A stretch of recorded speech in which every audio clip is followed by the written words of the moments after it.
Hey guys, welcome to my channel. I'm Oppenheimer, and I'll be posting videos about insights into foundational topics in machine learning and artificial intelligence. If you're interested in such topics, please subscribe to my channel and hit the bell icon so you don't miss any updates.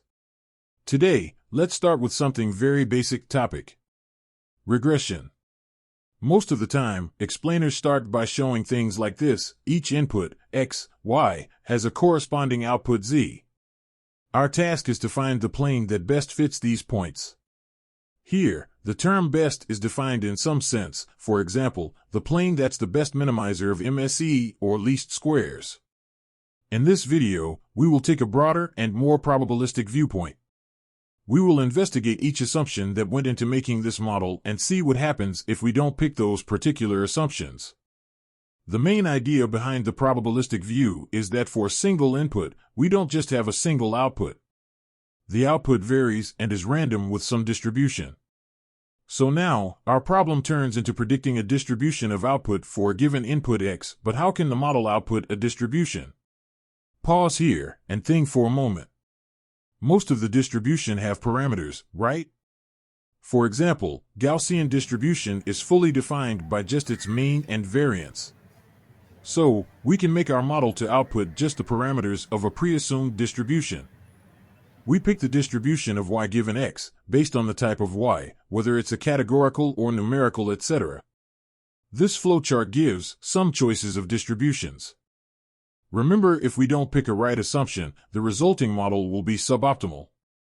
For example, if we want to predict number of beachgoers by taking temperature of the day, whether it's weekend or not, etc. as inputs, it may not be a good assumption to take y given x to be Gaussian. Poisson's distribution may give better results. By the way, it's called Poisson's regression. Video from here on is the casual discussion that I had with my friend on this topic.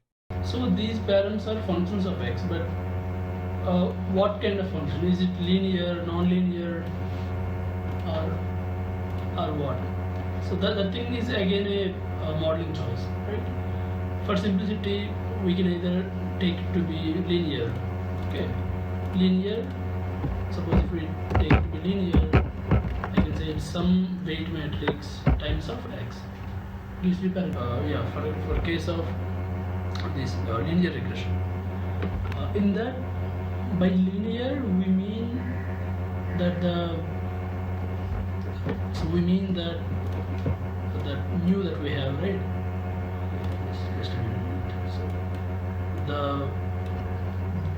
mean of the distribution that varies linearly with x, right?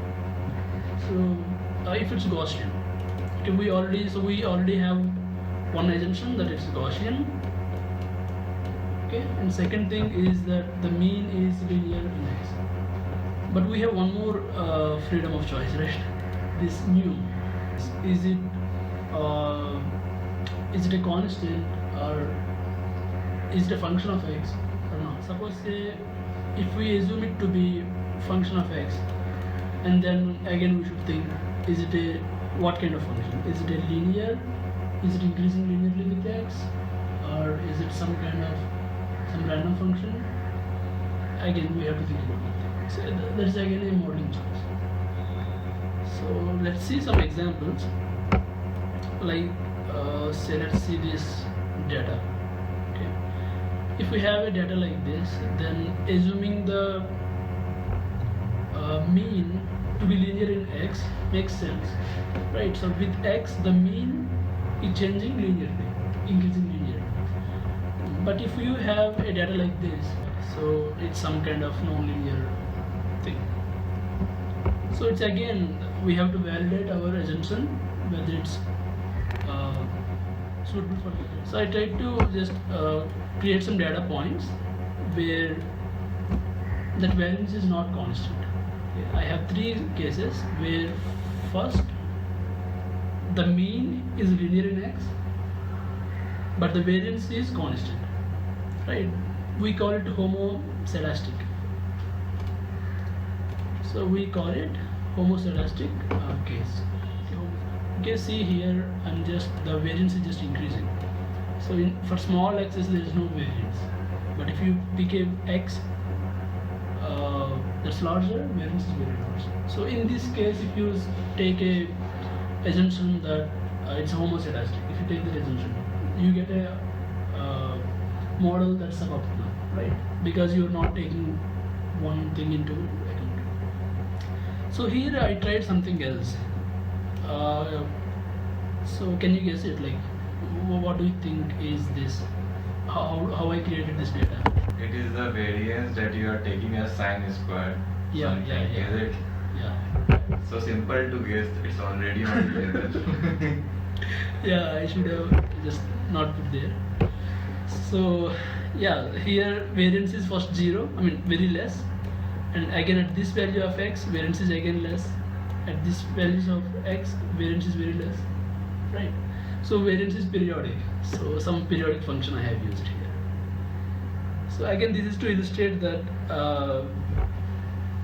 the assumption that variance is constant may not be true always, right? So we have to validate that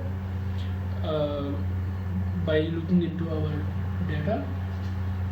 Then only we can create a good model.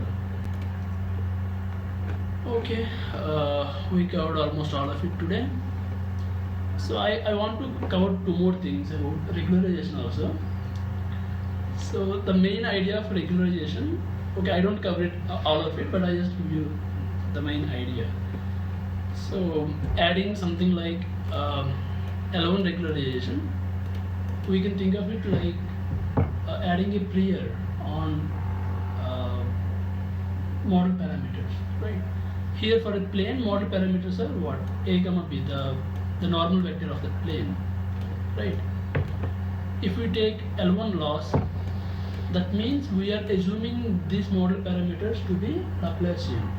I mean, we are taking it to follow Laplacian distribution, right? So if we take L2, that is like Gaussian. Okay. So yeah, that's it. So one more thing is when we take these assumptions, finally how do we get the parameters of the model? So we talked about how to model, right? So yeah, here we are modeling what we are picking a distribution for y given x, and then we thought about how to find a relation from x to parameters of this distribution, but we didn't say anything about how we get the parameters, right? We have to optimize the model, right? We have to train the model. How do we do that? For that we can use MLE. Let's say, yeah, I will explain it in some other video. So MLE is simply maximum likelihood estimate. So it's like picking the model parameters that maximize this particular data set. I mean, maximize the likelihood of generating this particular data set. And yeah, so it's MLE. So when we add these prior things, L1 or L2 loss, it is like doing a map, okay, maximum a posteriori. So instead of MLE, with these particular priors, either Gaussian or Laplacian. So if we, instead of picking these two, if we pick some other distribution, what happens then? Then we get some kind of regularization that's outside these two, something else. That's it for today. Thanks for watching till the end. If you're still here, you're officially a part of the I Watched the Whole Thing Club. Don't forget to like, comment, share, and subscribe.